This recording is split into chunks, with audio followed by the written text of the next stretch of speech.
सुप्रभात दोस्तों, मैं एसडी सर आप सभी का अपने यूट्यूब चैनल में स्वागत करता हूं। दोस्तों, मैंने लिंग भाग 2 में आपको अर्थ के अनुसार पुल्लिंग स्त्रीलिंग शब्दों की पहचान कैसे करते हैं इस पर विस्तार से चर्चा किया था। आज वीडियो भाग 3 में मैं रूप के अनुसार पुल्लिंग और स्त्रीलिंग शब्दों की पहचान कैसे करते हैं इस पर विस्तार से बातचीत करूंगा। दोस्तों, एक समस्या ये आती है कि हिंदी एक विस्तृत विशाल भाषा है जिसमें हिंदी भाषा के शब्द हैं, संस्कृत के शब्द हैं, उर्दू भाषा के शब्द हैं और तमाम भाषाओं के शब्द हैं। इसलिए इसके लिंग निर्धारण में थोड़ी समस्या आती है, लेकिन इस समस्या का हल यह है कि अगर हम हिंदी भाषा के शब्दों का लिंग निर्धारण जान जाएं, फिर संस्कृत भाषा के शब्दों का लिंग निर्धारण जान जाएं, फिर उर्दू भाषा में लिंग निर्धारण जान जाएं, तो कुछ हद तक समस्या सॉल्व हो सकती है, समस्या सुलझ सकती है। तो दोस्तों, आज हम इस वीडियो में केवल हिंदी भाषा के शब्दों का लिंग निर्धारण, पुल्लिंग शब्दों का लिंग निर्धारण और स्त्रीलिंग शब्दों का निर्धारण बताएंगे। मुझे आशा है कि आपको यह वीडियो सबसे ज़्यादा पसंद आएगी। तो चलिए शुरू करते हैं पुल्लिंग शब्दों की पहचान। तो देखिए, पुल्लिंग शब्दों की पहचान आप कैसे करेंगे, इसके लिए कुछ बातों को ध्यान में रखना ज़रूरी है। जैसे नंबर 1 बात क्या है, उनवाचक संज्ञाओं को छोड़कर आकारांत संज्ञाएं, आकारांत संज्ञाएं पुल्लिंग होती हैं। क्या होती हैं? पुल्लिंग होती हैं। उनवाचक संज्ञाओं को छोड़कर आकारांत जो संज्ञाएं होती हैं क्या होती हैं? पुल्लिंग। अब समझ में आपको नहीं आ रहा होगी कि आकारांत क्या है। ऐसी संज्ञाएं जिनका अंत आ से हो, मात्रा के रूप में भी हो सकता है और वह मूल रूप में भी हो सकता है। जैसे कपड़ा, गन्ना, पैसा। जैसे क्या? जैसे कपड़ा, गन्ना, पैसा, कपड़ा, गन्ना, पैसा। और क्या है? पहिया, आटा, चमड़ा। पहिया, आटा, चमड़ा। देखिए, ये सबके अंत में आ रहा है कि नहीं आ रहा? आ रहा है ना। मात्रा के रूप में केवल आ रहा है, तो क्या दिक्कत है? तो उनवाचक संज्ञाओं को छोड़कर जितनी भी आकारांत संज्ञाएं हैं जिनके अंत में आ आता है, सब क्या हैं? पुल्लिंग हैं। आपको याद करने की कोई ज़रूरत नहीं है। मुझे पूरा भरोसा है कि केवल इस नियम को जान जाएं आप कि जो उनवाचक संज्ञाएं नहीं हैं और आकारांत संज्ञाएं हैं, मतलब जिनके अंत में आ मात्रा के रूप में आया है या मूल रूप में आया है, सब की सब पुल्लिंग हैं। इसमें पहिया मोस्ट इम्पॉर्टेंट है। पहिया अभी जल्द ही टेट एग्जामिनेशन में पूछा गया था कि पहिया का लिंग क्या है। तो पहिया का लिंग आप जान गए क्या है? पुल्लिंग है। नियम नंबर 2। नियम नंबर 2। थोड़ी सी वीडियो ज़रूर लंबी हो जाएगी दोस्तों, लेकिन विशेष जानकारी के लिए आपको किसी चीज़ का कोई शार्ट नहीं होता है, बल्कि लॉन्ग ही पढ़ कर के लोग सफल होते हैं। तो चलिए, नियम नंबर 2, जिन भाववाचक संज्ञाओं के अंत में जिन भाववाचक संज्ञाओं के अंत में क्या आता है? ना, ना और आव, ना आव, पन वा पा, पन वा और पा। मतलब अगर जिन भाववाचक संज्ञाओं के अंत में क्या आ जाए? ना आ जाए, आव आए, पन आए, वा आए, पा आए, तो सब पुल्लिंग होती हैं। जैसे उदाहरण के रूप में दे दूँ, आना, आना क्या है? जैसे, जैसे आना, गाना, आना गाना, और बहाव, बहाव, चढ़ाव, बहाव चढ़ाव, और बड़प्पन बुढ़ापा, बड़पन और क्या है? बुढ़ापा, बूढ़ापा, ये सब है। मतलब बस इतना याद रखना है कि जिन भाववाचक संज्ञाओं के अंत में आ है, आव, पन, वा, पा आता है, वे सब के सब क्या होती हैं? पुल्लिंग होती हैं। इसमें कोई अपवाद नहीं है। चलिए नियम नंबर 3। क्या? नियम नंबर 3। नियम नंबर 3 क्या है? कृदंत की आनांत संज्ञाएं, कृदंत की आनांत संज्ञाएं क्या होती हैं? पुल्लिंग होती हैं। कृदंत की जो अनांत संज्ञाएं हैं वो क्या है? पुल्लिंग है। अब पहला तो मैं ये कृदंत को स्पष्ट कर दूं, फिर अनांत को स्पष्ट कर दूं, तब आपको आगे बताऊंगा। अब ये कृदंत क्या है? वे प्रत्यय जो क्रियाओं के अंत में जुड़कर नए शब्द का निर्माण करते हैं उसे कृत शब्द कहते हैं, कृत प्रत्यय कहते हैं। और जो कृत प्रत्यय से नए शब्द बनते हो कृदंत शब्द कहलाते हैं। समझ में आया? ऐसे प्रत्यय जो क्रियाओं में लग करके बनते हैं वो कृत प्रत्यय कहलाते हैं, और तथा कृत प्रत्यय से जो नए शब्द बनते हैं वो कृदंत शब्द कहलाते हैं।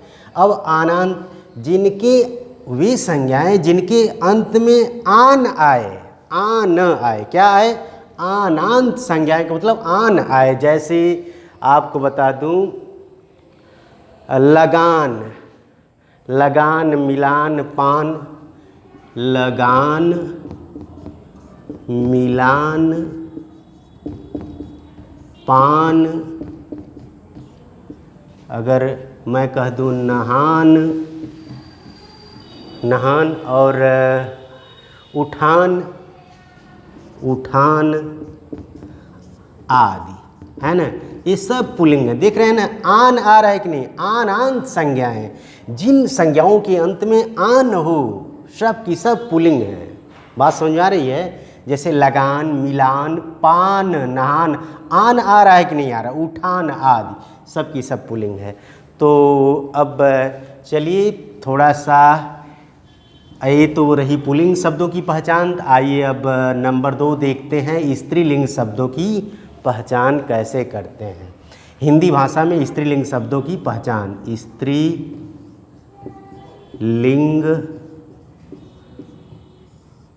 शब्दों की पहचान, पहचान।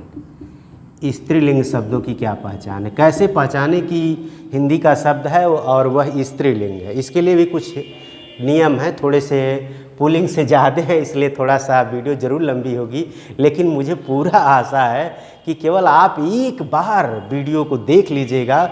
मुझे पूरा भरोसा है कि लिंग न समझ में आए तो कहिएगा। मैं जब लिंग की शुरुआत किया था तभी बता दिया था कि लिंग का जितनी भी वीडियो मेरी बनेगी उसको केवल एक बार, वन टाइम्स केवल आप देख लीजिए, मुझे पूरा भरोसा है। और आपको भी भरोसा हो जाएगा जब एग्ज़ाम सामने आएगा और यही मेरे पढ़ाए शब्द आएंगे कि इसका लिंक क्या है, तब आपको पश्चाताप होगा कि काश मैं SD सर की बनाई वीडियो की एक बार ध्यान से सुना होता तो आज मेरा गलत नहीं हुआ होता। तो चलिए स्त्रीलिंग शब्दों की क्या पहचान है उसको जानते हैं। नंबर 1, इकारांत संज्ञाएं। इकारांत संज्ञाएं। इकारांत संज्ञाएं क्या होती हैं? स्त्रीलिंग होती है। जीता ना, चाहे ए ई मूल रूप में आए चाहे वो मात्रा के रूप में आए। अगर मात्रा के रूप में आता है तब भी स्त्रीलिंग और मूल रूप में आता है तब भी स्त्रीलिंग। जैसे मैं आपको बता दूं, इकाई,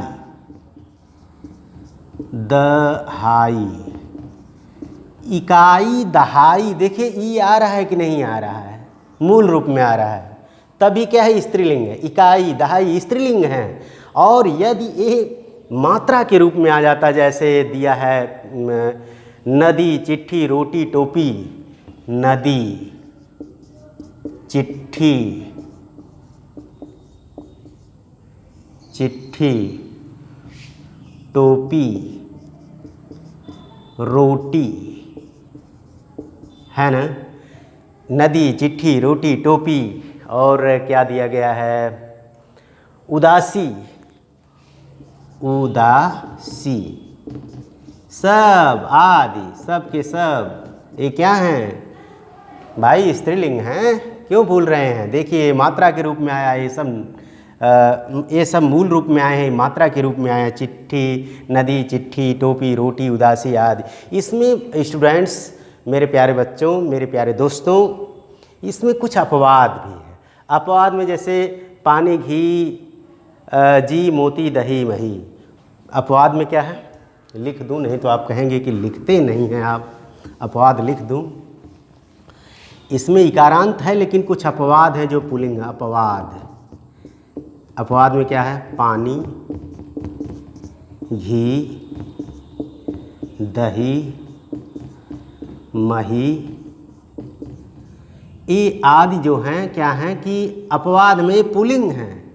इकारांत हैं लेकिन पुल्लिंग है। तो ऐसे शब्दों को केवल एक बार पढ़ जाइए कि भाई ये सब इम्पॉर्टेंट है, मान कर चलते हैं। इकारांत होने के बावजूद ये अपने लाइन में नहीं है, बल्कि मतलब लाइन से हट कर है, मतलब पुल्लिंग है। तो इसको आप ध्यान में रखिएगा। नियम नंबर 2। नियम नंबर 2 क्या है? नियम नंबर 2 है उनवाचक नहीं, याकारांत संज्ञाएं। याकारांत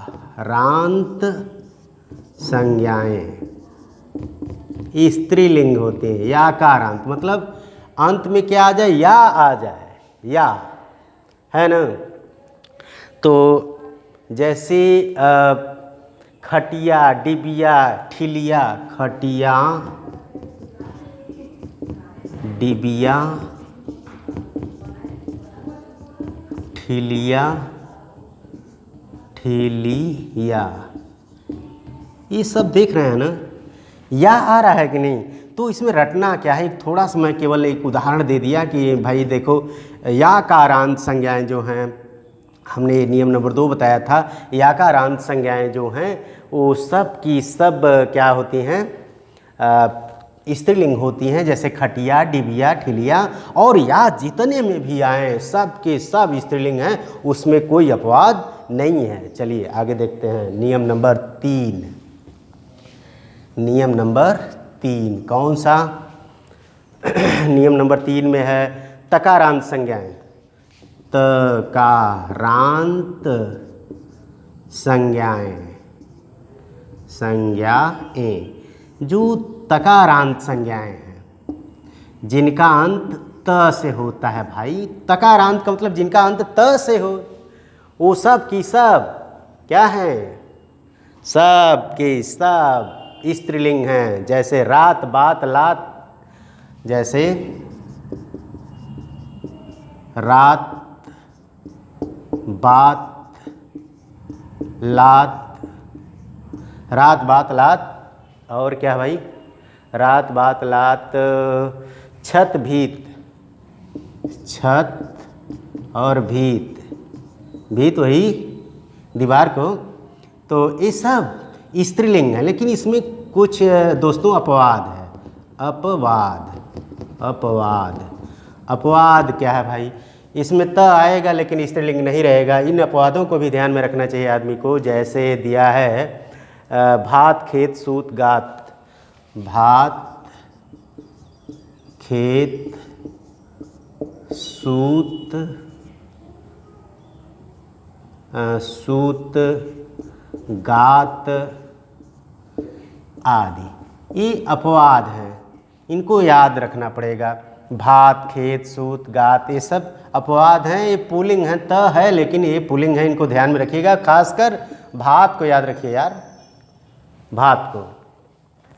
तो सॉरी, सूत मैं थोड़ा सा मिस्टेक लिख दिया। जैसे सूत बड़े की मात्रा रखनी चाहिए, सूत नहीं बल्कि सूत, ठीक है। और छोटे ऊ भी अगर रहे, ये भी रहे तो कोई दिक्कत नहीं है। सूत पुल्लिंग ही है, उसमें कोई दो राय नहीं है। सूत माने बेटा, सूत माने धागा होता है, कोई गलत नहीं था। चलिए, और डिफाइन हो गया, अच्छी बात है। नंबर 4 क्या है? नंबर 4 है उकारांत संज्ञाएं। नंबर 4 उकारांत संज्ञाएं। उकारांत संज्ञाएं क्या होती हैं? स्त्रीलिंग होती हैं। कौन कौन? जैसे बालू लू दारू। बालू लू दारू। अरे भाई, दारू हो गया। और खालू ब्यालू झाड़ू। खालू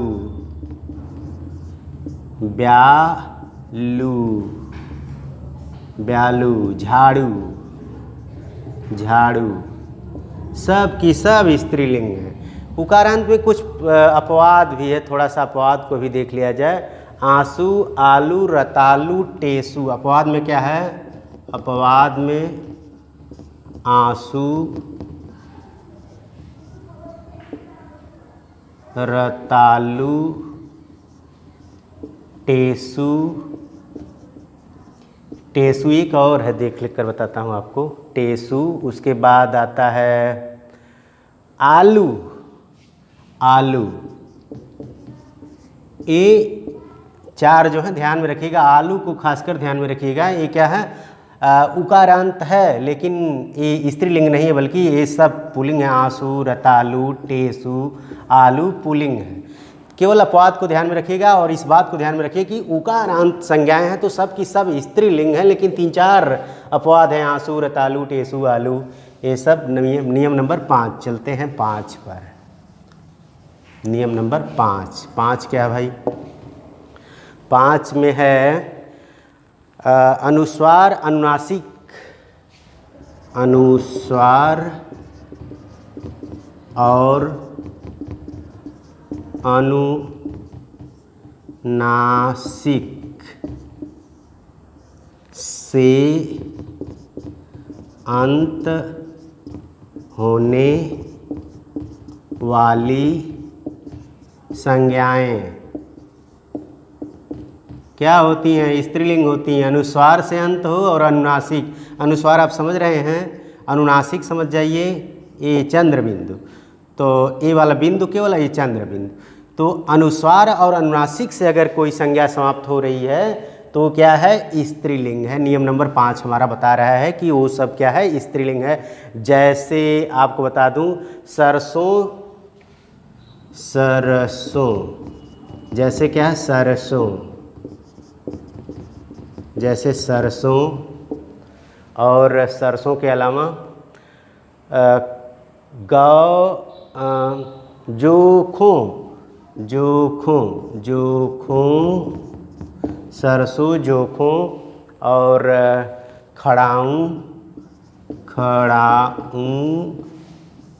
चंद्रबिंदु आया ना? खड़ाऊँ। और एक और आपको बता दूं, चूं आदि शब्द आते हैं जिन पर अनुस्वार और अनुनासिक लगे हों। जिन शब्दों पर, जिन संज्ञाओं शब्दों पर, वो सब के सब पुल्लिंग हैं, स्त्रीलिंग हैं, लेकिन कुछ अपवाद है। अपवाद में क्या है भाई? अपवाद में कोदो और गेहूं है। केवल अपवाद में क्या है? अपवाद में कोदो और गेहूं है। गेहूं ये अपवाद है। इसमें देखिएगा अनुस्वार है, अनुनासिक भी है। ये तो स्त्रीलिंग होना चाहिए, लेकिन ये दोनों को याद रखिएगा, ये अनुस्वार अनुनासिक होने के बाद भी क्या है? स्त्रीलिंग नहीं है, पुल्लिंग है। ध्यान रखिए। नियम नंबर 6। थोड़ा सा भाई देखिए वीडियो बहुत लंबी हो जाती है, इसलिए थोड़ा सा जल्दी जल्दी पढ़ाना पड़ता है, इस बात को आप ध्यान में रखिएगा। सकारांत संज्ञाएं, नियम नंबर क्या है? नियम नंबर 6। सकारांत संज्ञाएं। सकारांत संज्ञाएं क्या होती हैं? स्त्रीलिंग होती हैं। स से अंत हो, जैसे प्यास, मिठास, निदास, रास। जैसे प्यास, मिठास, निदास, प्यास, मिठास, निदास, और क्या है भाई? रास। रास ये लगान वाला शब्द होना चाहिए। रास, लगान जिससे मतलब सेंस निकल रहा हो। तो लगान, रास के अलावा और क्या क्या है भाई? देख लेता हूँ। बांस, सांस। बांस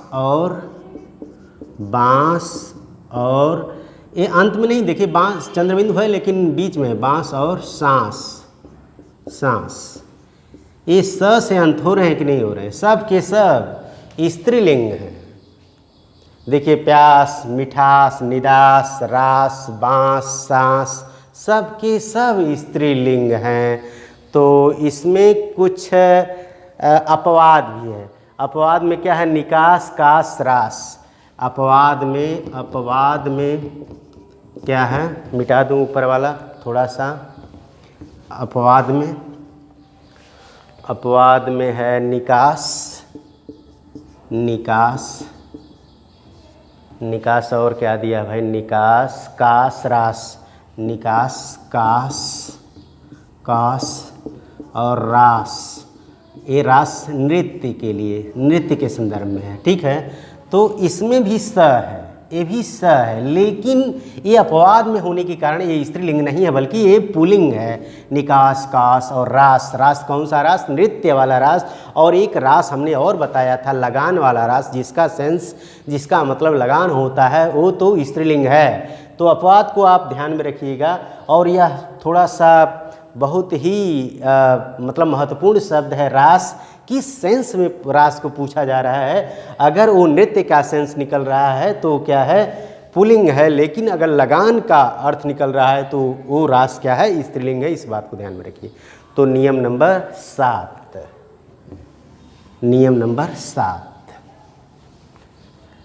थोड़ा सा ध्यान रखिएगा। नियम नंबर 7 को कृदंत की नकारांत संज्ञाएं, मतलब नियम नंबर 7 में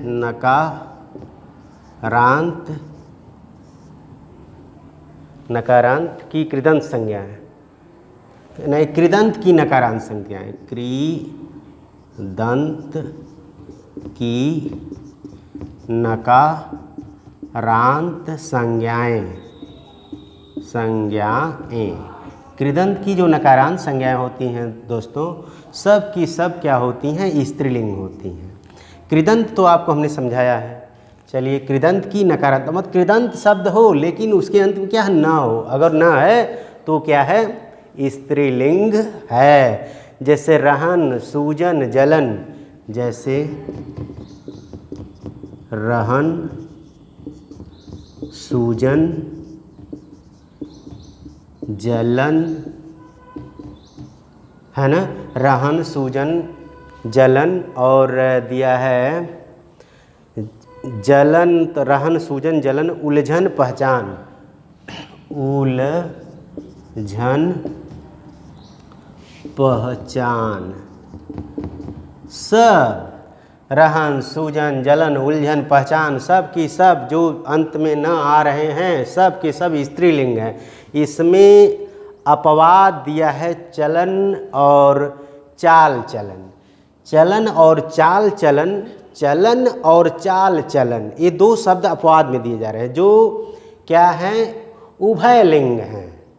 उभयलिंग मतलब पुल्लिंग और स्त्रीलिंग दोनों में इस्तेमाल किए जा सकते हैं। चलिए नियम नंबर 8, कृदंत की अकारांत संज्ञाएं। नियम नंबर 8, कृदंत की कौन? नियम नंबर 8 कृदंत की अकारांत संज्ञाएं। अकारांत संज्ञाएं, कृदंत की अकारांत संज्ञाएं। कृदंत हो लेकिन अ से अंत हो, तो जैसे लूट मार समझ, जैसे लूट, जैसे क्या, लूट मार समझ, समझ आदि, है ना। देखिए आ रहा है कि नहीं, लूट मार समझ, ये सब आ रहे हैं कि नहीं। अगर कृदंत है और उसके अंत में मतलब आ रहा है तो सब के सब स्त्रीलिंग हैं। अब इसमें अपवाद है। अपवाद में क्या है, इसके अपवाद को मैं यहाँ मिटा कर तब लिख दूँ। कृदंत के अपवाद में क्या आता है, अपवाद में खेल नाच मेल। अपवाद में क्या है, खेल नाच मेल आदि। देखिए ये सब अपवाद है, ये मतलब आ रहे हैं लेकिन क्या है, ये पुल्लिंग है, ध्यान रखिएगा। चलिए अगला नियम नंबर 9। नियम नंबर 9, चलिए इसको भी मिटा दिया। नियम नंबर 9 को बताता हूँ। स्त्रीलिंग के शब्दों की पहचान बताई जा रही है। जिन भाववाचक संज्ञाओं के अंत में, नियम नंबर 9, जिन भाववाचक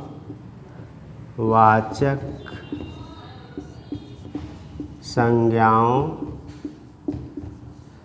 के अंत में क्या आना चाहिए, ट वट वा हट, ट वट